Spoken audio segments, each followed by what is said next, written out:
Akhenaton e Nefertiti, o casal do Êxodo. Amar na cidade construída por Moisés. Egito, uma região repleta de segredos e mistérios, local que ainda exerce um grande fascínio, e inspira histórias sobre uma antiga civilização perdida no tempo. Em suas cidades e templos se esconde parte da história da humanidade, e que, ainda hoje é estudada por um grande número de pessoas. O Antigo Egito foi também palco de uma história contada na Bíblia, mais especificamente no Antigo Testamento, o Êxodo. Muito foi questionado se tal episódio realmente ocorreu, sendo que seu relato neste livro sagrado, base das 3 maiores religiões do mundo, por parte de alguns, é atribuído a uma espécie de lenda, e isto se deve ao fato de que nesta passagem, vemos uma série de eventos que a ciência, apesar de tentar teorizar, ainda não comprovou sua veracidade. Aqui falo das 10 pragas do Egito e da abertura do Mar Vermelho por Moisés, para a travessia do povo hebreu recém-liberto da escravidão. Os eventos são considerados por muitos estudiosos como sendo fantasiosos, e isto coloca em dúvida, não só a veracidade dos mesmos, mas sobretudo, como poderiam ter ocorrido. Visando comprová-los ou pelo menos, teorizá-los, foram elaboradas teorias de que esses eventos poderiam ter ocorrido devido à erupção de um grande vulcão, e que seriam em parte explicados por agentes naturais. Mesmo assim, fica a dúvida sobre em que local e em que dinastia egípcia estes eventos aconteceram, e como resgatar de forma lógica esta parte da história que é relatada apenas nos textos bíblicos. Se tais eventos e personagens desta incrível história existiram, porque, nos relatos do próprio povo egípcio, não existe menção a tais ocorrências, fazendo assim com que os relatos bíblicos sejam colocados na esfera da ficção.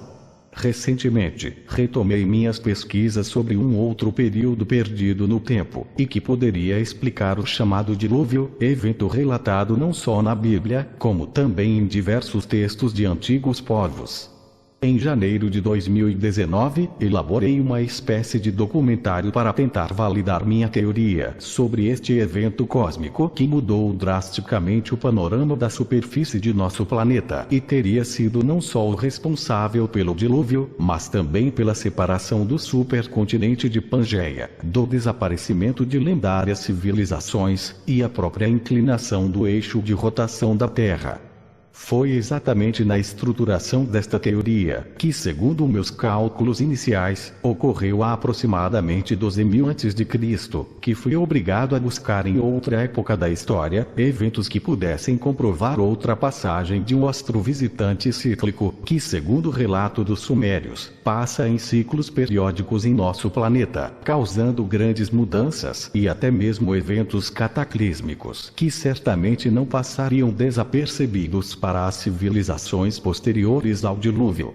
Revendo meus cálculos e me baseando neste grande evento cósmico ocorrido por volta do ano de 12.140 a.C., voltei a atenção para a própria Bíblia, lembrando que existe neste livro sagrado o relato de alguns eventos de grandes proporções e que estes não teriam sido explicados até os dias de hoje, que seriam os eventos citados em Êxodo, eventos supostamente relatados pelo próprio Moisés. Mas surgiu uma nova pergunta: se estes realmente seriam relatos históricos e verídicos, porque até hoje não conseguimos encontrar nas inscrições e textos do Antigo Egito tais referências. Estimando as próximas passagens de acordo com o ciclo de 3.600 anos descrito pelos sumérios, e após fazer uma projeção, verifiquei que partindo da marca dos 12.000 AC, no terceiro ciclo subsequente, chegaríamos a um período entre 1400 a.C. a 1300 a.C. Analisando as dinastias deste mesmo período, e algumas descobertas recentes sobre elas, verifiquei que se encaixavam entre o reinado de Tutemés IV e Tutankhamon, filho de Akhenaton e Nefertiti. Foi neste momento que o nome de Nefertiti me saltou aos olhos, e passei a considerar que os eventos citados na Bíblia poderiam ter ocorrido neste período da história, por volta de 1340 AC. Obtive então a seguinte linha do tempo, onde após a passagem do ano de 12.140 a.C., teríamos mais 3 ciclos, e estes seriam nos anos de 8.540 AC, 4.940 AC e 1.340 AC. A questão não seria validada apenas pelo fato do nome Nefertiti ter sido mencionado na Bíblia, e sim por se tratar de uma dinastia onde sabemos que foi palco de grandes conflitos e misteriosas ocorrências que abalaram as estruturas político-religiosas da época. Muitos ainda atribuem a Akenaton o papel de um faraó que instituiu o culto a um Deus único, e que este teria sido a causa da posterior queda de seu império. Mas pesquisando melhor sobre a sua história de vida, pude perceber que ele poderia realmente ter sido tal faraó citado na Bíblia, exatamente porque várias evidências sobre um possível irmão que morreu, sobre a destruição de inscritos, dentre outras, poderiam facilmente serem estas ressignificadas, e assim se encaixariam perfeitamente dentro do relato bíblico. Antes precisamos analisar de forma imparcial e olhando por um outro ponto de vista, algumas descobertas e teorias mais recentes, que desconstroem de alguma maneira a ideia de uma espécie de revolução religiosa entre o faraó Akenaton e seus sacerdotes, algo que ainda é aceito dentro da ideia que em determinado momento, Akenaton teria se revoltado contra os deuses e em uma espécie de surto de loucura, destruído imagens, apagando inscrições nos templos e até mesmo saqueando os celeiros dos templos. Tudo, ao meu ver, é um equívoco natural, devido à grande quantidade de evidências que foram perdidas ou destruídas pelos sacerdotes supostamente revoltados com a atitude do então faraó, o que ainda hoje é defendido por muitos. Mas analisando o próprio perfil de Akenaton, podemos perceber que ele foi colocado no poder de forma consensual, após a morte de seu irmão Tutemés, que segundo estudiosos, era seu irmão mais velho e, portanto, deveria ocupar o trono. Também devido a descobertas recentes, sabemos que este irmão mais velho era uma espécie de sumo sacerdote, que a causa da sua morte ainda não está bem clara, mas que alguns pesquisadores dizem que foi a provável causa do desequilíbrio de Akenaton, levando-o a se intitular como uma espécie de deus, abaixo apenas do Deus Supremo do disco solar.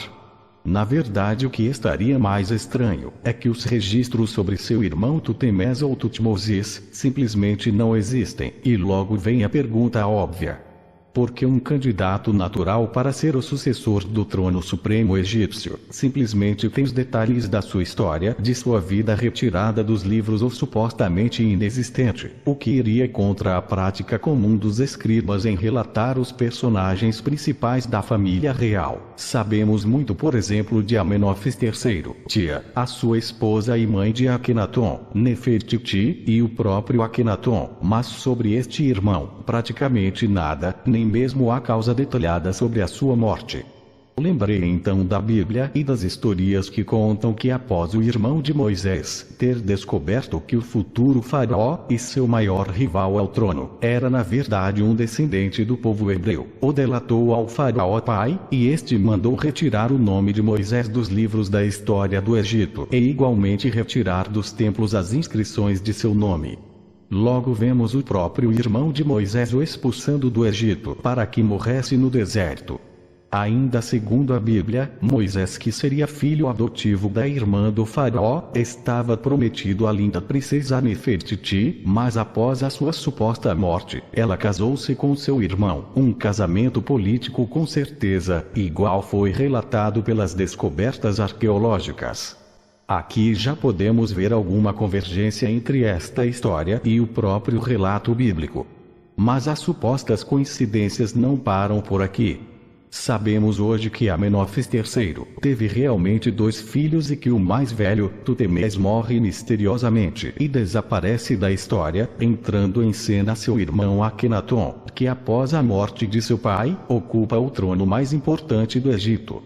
Um outro aspecto interessante é que Tutemés, segundo pesquisas, era uma espécie de sumo sacerdote e Akhenaton era arquiteto, e cruzando com as informações obtidas na Bíblia, sabemos que a construção de uma cidade em homenagem a Amenófis III foi iniciada exatamente por ele, e por não estar conseguindo edificá-la, Amenófis delega ao seu filho adotivo, Moisés, que terminasse sua construção. Agora um detalhe importante, sabemos que Amarna era uma cidade erguida em homenagem ao deus solar Aton, e que não seguiu o padrão arquitetônico do restante das construções egípcias, sendo esta construídas com tijolos ou pedras menores, o que facilitou sua construção. Logo, sabemos pela Bíblia que os hebreus fabricavam tijolos para a tal construção da nova cidade, e que em um episódio bem interessante, Moisés manda abrir os celeiros dos templos para fornecer mais alimentos aos trabalhadores. Tanto na questão dos saques, citados na história de Amarna, como na forma que Amarna teria sido construída, com tijolos, temos incrível convergência entre ambos relatos, sem mencionar que, com a suposta morte de Tutemés, Moisés, no deserto, foi dada a ordem de apagar as inscrições dos templos que teriam seu nome, fato que podemos verificar que realmente foi feito não só em Amarna, mas em várias outras partes do Egito. A pergunta é bem simples: em qual dinastia vemos um faraó construir uma nova cidade neste padrão diferenciado? Dois irmãos lutando pelo mesmo trono, um estranho desfecho onde houve um abalo na estrutura político-religiosa, uma cidade devastada como se os sacerdotes quisessem apagar qualquer lembrança sobre o que ali ocorreu. Enfim, tudo parece se encaixar dentro desta nova visão, e que isto não muda o que os pesquisadores modernos já descobriram, apenas ressignifica, e esta nova interpretação dos fatos passaria a validar naturalmente os próprios relatos bíblicos. Tudo é uma questão de releitura e nova interpretação. Agora existe outra questão importante a ser considerada, e aqui pode estar a chave para a comprovação desta minha nova teoria. Se Amarna foi realmente o palco do Êxodo, teria sido igualmente o cenário onde ocorreram as 10 pragas do Egito, e posteriormente próximo a ela estaria a possível passagem aberta por um evento misterioso e aparentemente sobrenatural, onde o Mar Vermelho teria sido aberto para a passagem do povo hebreu, sob a liderança de Moisés. Isto agora poderia ser explicado pela passagem do tal astrovisitante periódico, lembrado que a passagem deste corpo considerado temeroso e que causou eventos cataclísmicos a 3 ciclos anteriores, também poderia ter sido o responsável pelas pragas que assolaram o Egito, justificando alterações gravitacionais que promoveriam uma sequência de catástrofes bem similares à que estaria prevista na sua próxima passagem, ou seja, as previstas por Nostradamus e no próprio Apocalipse bíblico. Lembrando que, se somarmos mais um ciclo, estaríamos no linear da mesma. Mas outra pergunta vem à tona: como constatar que em Amarna houve algum vestígio destas pragas? E eu digo que já temos, e que os arqueólogos já descobriram esta comprovação, escavando nos cemitérios ao redor desta cidade. Em escavações recentes, algo atípico foi descoberto. Analisando os túmulos ao redor da cidade, foi constatado que nos cemitérios de Amarna foram encontrados inúmeros túmulos de pessoas enterradas diretamente no solo, e que em grande maioria se tratava de pessoas que viveram na mesma época e que em grande número eram crianças. Os arqueólogos chegaram à conclusão que tais evidências retratariam a ocorrência de uma espécie de peste, sem, no entanto, saberem a sua real causa, que aqui digo que foi a última e 10ª praga do Egito, que, como sabemos pela Bíblia, fala da morte dos primogênitos, isto após a passagem do tal anjo da morte. Coloco a seguir o trecho retirado de um documentário do canal Story, apenas para comprovação do que falei anteriormente. Este é um relato científico, claro e verídico, que comprovaria a última praga do Egito na cidade de Amarna, mas atribuída a um tipo de peste. Prestem atenção na ênfase que os sepultamentos foram feitos diretamente no solo, ou seja, não houve preparação de tumbas ou túmulos, totalmente fora das tradições egípcias até então praticadas, como se de repente pudesse ali ter sido feito um sepultamento em grande escala e às pressas, e ainda, que grande quantidade de túmulos eram de crianças. Talvez a vida em Akhetaton seja mais bem compreendida, percebendo como ela acabava, em seus cemitérios. Diferente de outros períodos da história egípcia, a maioria das pessoas foi enterrada direto no solo do deserto. Este raro sarcófago de madeira provavelmente pertenceu a um alto funcionário. Quanto mais eles cavam, mais a equipe de Berrican percebe que está testemunhando um momento breve e incomum no passado do Egito. Quase invariavelmente, os cemitérios antigos cobrem um período de tempo, enquanto que aqui o tempo é tão curto que é, na verdade, uma população que viveu mais ou menos na mesma época. Muitos deles deviam ser parentes que se conheciam, então se estudar as pessoas daqui, estará estudando uma população específica de uma época. Por incrível que pareça, muitos dos restos que Kemp e sua equipe desenterraram eram de crianças ou de bebês. Como este bebê de 15 meses.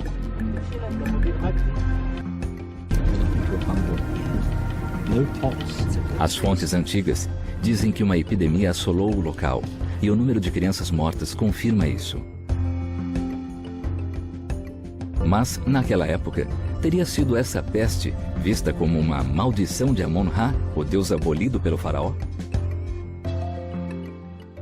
Como disse no título deste vídeo, Akhenaton e Nefertiti com certeza foi o casal citado no Êxodo, sendo que Akhenaton foi o irmão de Moisés, Tutemes, um alto sacerdote, filho de Amenófis III, e que por ordem do faraó pai, acabou por terminar a cidade de Amarna, que posteriormente foi batizada de Akhetaton pelo então faraó Akhenaton, indo este reinar juntamente com Nefertiti conforme tinha prometido, que casaria com Nefertiti e ainda iria reinar na cidade que Moisés havia construído para seu pai.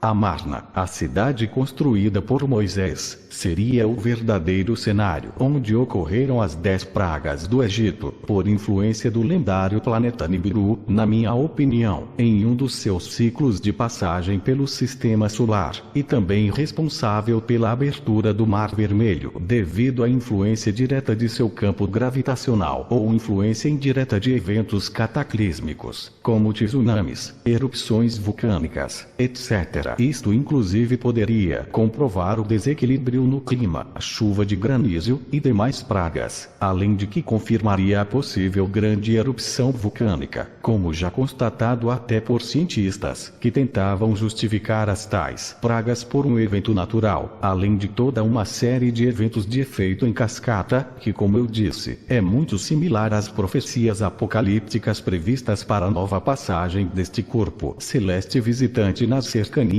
do planeta Terra, e que também falei sobre ela em 2 de meus vídeos anteriores, intitulado Apocalipse 12 A Chegada da Mulher Grávida. E o anterior, a inclinação do eixo de rotação da Terra.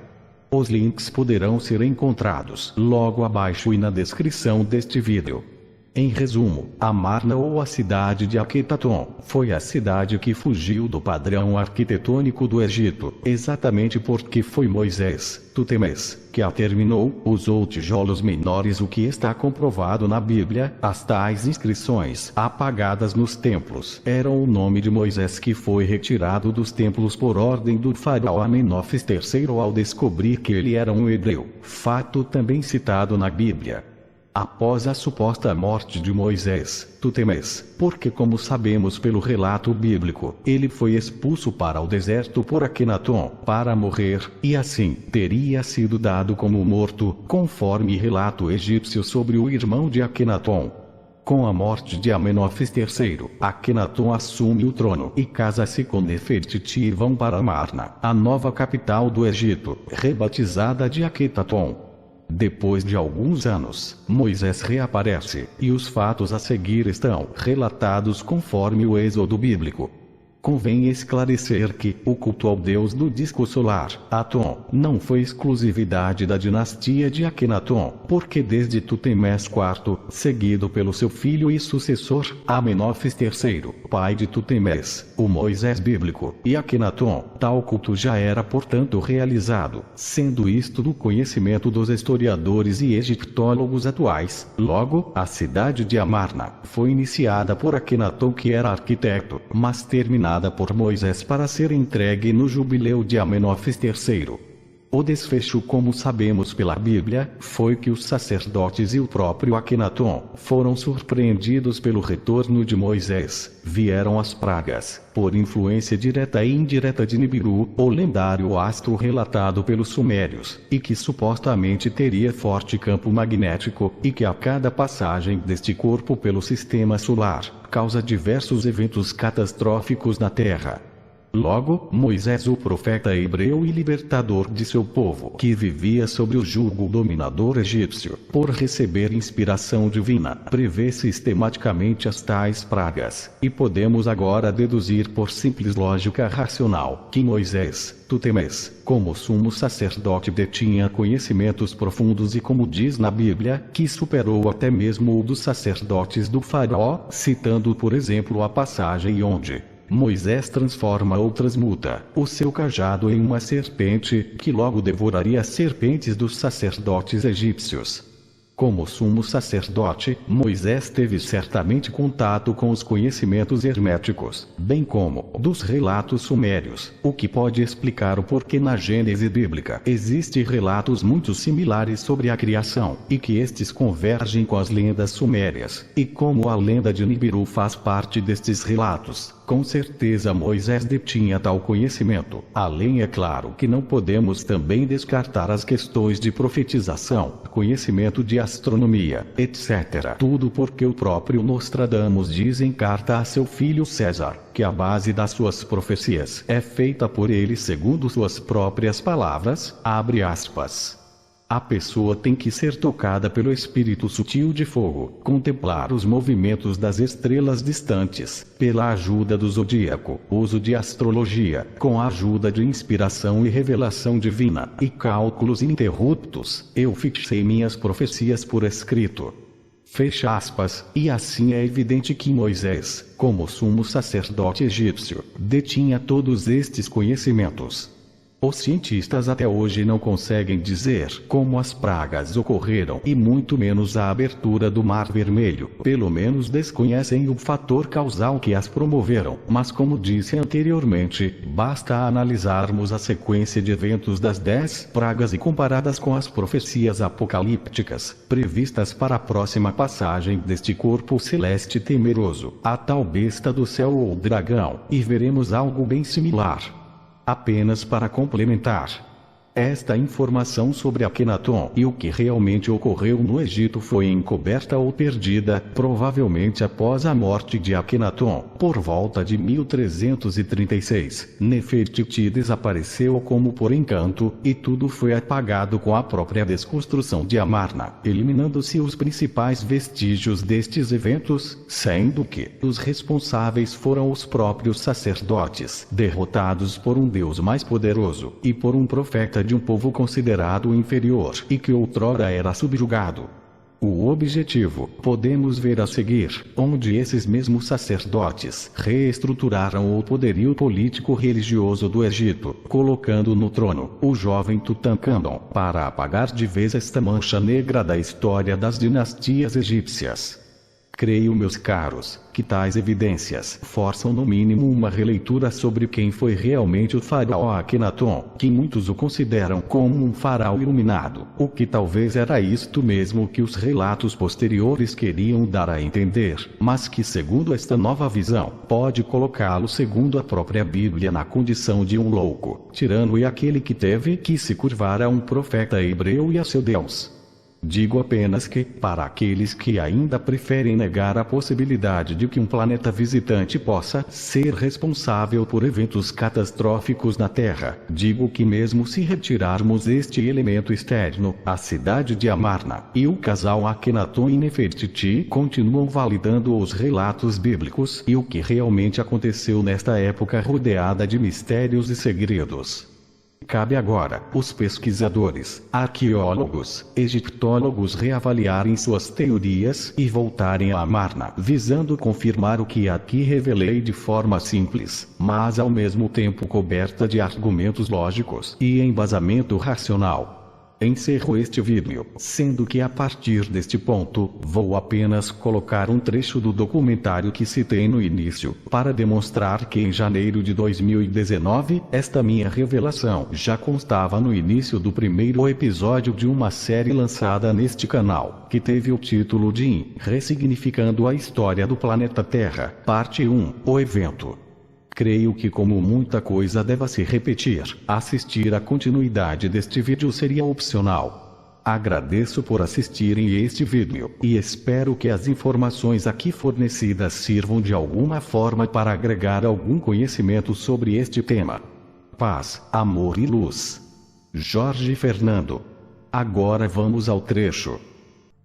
Agora o trecho que falei sobre Amarna, Akhenaton e Moisés, no primeiro vídeo que lancei em janeiro de 2019. Para muitos se tratava do lendário planeta Nibiru, um planeta que foi citado em textos sumérios e que teria uma periodicidade de órbita de aproximadamente 3.600 anos. A questão levantada por grupos e pessoas que acreditam na existência deste planeta visitante e que o mesmo causaria efeitos sobre o planeta Terra e até mesmo ao sistema solar como um todo, é que seu campo gravitacional seria enorme, com capacidade para tirar os planetas de sua órbita. Independente de acreditar que exista ou não o tal planeta Nibiru, não deixei de pensar que um corpo celeste com esta característica poderia de certa forma dar embasamento para este evento, e até mesmo outros que, segundo a visão científica, que desconsidera esta possibilidade, seriam inconcebíveis. Com este planeta com órbita elíptica muito extensa, que passaria pelo sistema solar dentro de um grande intervalo de milhares de anos, certamente teríamos eventos que seriam justificados dentro deste mesmo período. Aparentemente era apenas um novo elemento que poderia se encaixar neste quebra-cabeça, mas revendo as fotos e recalculando datas com base nas novas evidências, utilizei tal ciclo planetário ou lendário para buscar na história, ou em relatos antigos, um fator que nortearia rumos a novas descobertas. Para minha surpresa e espanto, comecei a retroceder na história e buscar em um texto referencial tal embasamento, ou alguma evidência que comprovasse ou nos levasse a algo do tipo sobrenatural, mas que teria dentro da ideia de um planeta causando eventos estranhos e inexplicáveis na Terra, uma possibilidade que não só comprovaria os eventos, o elemento externo, o planeta X, e os relatos antigos sobre os acontecimentos estranhos na antiguidade. Fiz uma projeção e cheguei a um evento em especial, que estaria relatado na Bíblia, mais especificamente no Velho Testamento, livro sagrado que é usado pelas 3 maiores religiões do planeta. O relato em questão seria a abertura do Mar Vermelho por Moisés e as tais 7 pragas do Egito. Para isto precisaria tentar encaixar o tal ciclo planetário do planeta X com o evento bíblico, e logo veio a pergunta: quando teria acontecido tais eventos e em que dinastia egípcia poderíamos encaixá-los? Encontrei uma referência a um faraó egípcio bem conhecido, e a certos dados que passaram desapercebidos aos historiadores e egiptólogos, apesar de seus fragmentos estarem publicamente registrados em vários documentários. O faraó seria Akenaton, e o evento que foquei a atenção foi que nesta dinastia, o Egito sofreu diversas mudanças, que poderiam ter relação às pragas do Egito, a abertura do Mar Vermelho, e até o que muitos dizem, o faraó ter que se curvar diante de uma força sobrenatural promovida por um profeta hebreu, fato que com certeza esconderia um grande mistério aos olhos daqueles que buscam comprovação bíblica ou uma explicação sobre por que o Egito na época foi tão abalado. Nesta busca da verdade, me deparei com diversas convergências, que me levaram a constatar que a cidade de Akenaton, hoje Amarna, é com certeza a cidade que teve a sua construção iniciada pelo filho do faraó Amenófis III, Akenaton, que era arquiteto, mas teria sido concluída por nada mais, nada menos que seu irmão Tutmoses ou Tutmés, que seria um Moisés bíblico, filho adotivo de Amenófis III, irmão de Akenaton. Tutmoses era portanto um nome muito utilizado nas dinastias anteriores, sendo que vários faraós conhecidos e que antecederam Amenófis III usaram este nome, citando Tutmoses ou Tutmés I, Tutmés II, Tutmés III e Tutmés IV, mas após ser dado ao filho de Amenófis III, Tutmés, vemos que posteriormente este nome foi praticamente banido do Egito. Já a possível data da abertura do Mar Vermelho por Moisés, Tutmoses, é provavelmente a data da morte do próprio Akenaton, quando inclusive Nefertiti desapareceu quase que por encanto. E aqui vai a nova revelação, as inscrições que segundo historiadores teriam sido apagadas da cidade e de todo o Egito, não eram a de Amon-Ra, sim, de Tutmoses ou Moisés, por ordem do faraó Amenófis III ao descobrir que Moisés era de origem hebraica, fato conhecido pelos estudiosos da Bíblia. Logo, Akenaton, que era o filho legítimo do faraó, o expulsou para o deserto, e foi quando tal irmão de Akenaton teria sido dado como morto. Mais tarde Moisés teria reaparecido e foi aquele que abalou as bases do Egito Antigo, passagem citada como a libertação do povo judeu e o início do próprio Êxodo. A cidade de Amarna era na verdade uma cidade que foi construída por Moisés, Tutmoses, para Amenófis III para a comemoração de seu jubileu, e ela assim foi edificada, utilizando novas técnicas devido à dificuldade anterior encontrada por Akenaton. Moisés conseguiu construir a nova cidade usando pedras menores e um novo conceito de arquitetura. Amarna, por sua vez, foi construída em homenagem ao deus do disco solar, Aton, e apesar de acreditarem que foi Akenaton que teria iniciado o culto ao deus Aton, segundo consultas recentes, o faraó Tutmés IV, antecessor do pai de Akenaton e Moisés, já tinha começado a evidenciar culto ao antigo deus solar. Amarna foi a cidade que Moisés construiu e entregou a Amenófis III, em comemoração ao seu jubileu, e que teria o tema central de ser a cidade do Deus Sol. Depois da suposta expulsão de Moisés e a morte de Amenófis III, Akenaton simplesmente se intitula um deus e vai para a cidade de Amarna com Nefertiti, onde funda seu reino, e é nesta cidade que temos o palco de todo o desenrolar das 7 pragas do Egito, assim como estaria descrito na Bíblia.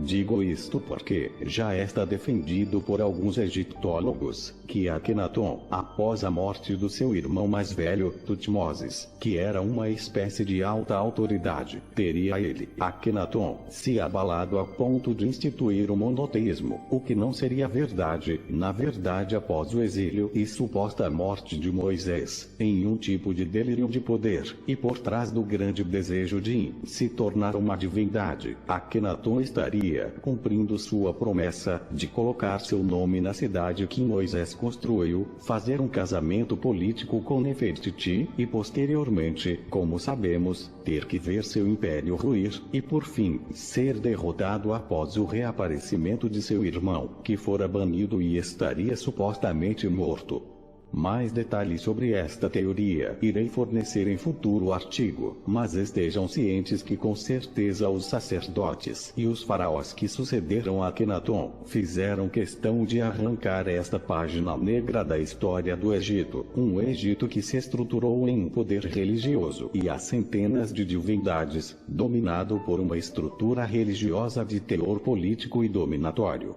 Quanto a Amarna, ela foi construída com blocos menores, exatamente porque Akenaton não a conseguiu edificar, ficando sua construção sobre a responsabilidade de Moisés, que após reaparecer, sabemos bem o que aconteceu pelo relato bíblico. Depois Amarna foi simplesmente abandonada e o tal nome Tutmoses foi igualmente banido pelos sacerdotes, nome que posteriormente ninguém ousaria mais usar por ser uma espécie de maldição para os egípcios e os faraós que posteriormente tentariam recuperar o poder do império com a ajuda dos sacerdotes fiéis ao culto de vários deuses. Mas voltando ao evento bíblico, a morte de Akenaton foi aproximadamente em 1336 AC, o que provavelmente teria acontecido logo após a travessia do povo judeu pela abertura do Mar Vermelho. Estes eventos podem agora ser explicados, diante da ideia que Nibiru, o planeta X, com seu campo magnético e efeito sobre o planeta, não só propiciou tais acontecimentos, como inclusive podemos encontrar evidências se imaginarmos que as pragas são também produto ou resultante da influência deste astro visitante periódico.